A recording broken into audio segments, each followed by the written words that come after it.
Tia harus bayar SPP, Bapak. Tia sudah malu, Pe. Sudah diberikan surat peringatan oleh kampus, Bapak.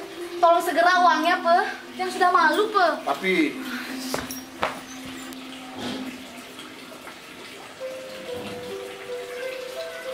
Beli. Beli. iya loh, Apa yang Beli pikirkan sehingga Beli melamun seperti ini, Beli?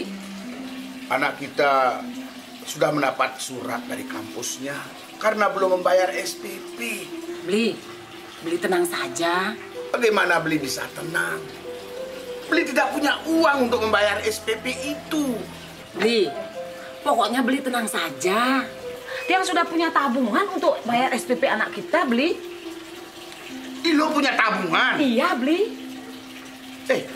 Dari mana Ilo mendapatkan uang untuk menabung? Padahal Beli hanya memberikan uang belanja sedikit buat kamu. Uang belanja yang Beli kasih, yang sisihkan sedikit, Beli. Karena dia sudah menanam berbagai macam sayuran di belakang rumah, seperti tomat, cabai, dan sayur-sayuran lainnya, Beli. Jadi, yang tidak perlu lagi belanja untuk membeli sayur. Jadi uang itu Ilo berikan pada anak kita untuk bayar SPP. Benar, Beli. Tadi sudah Tiang ambil uangnya.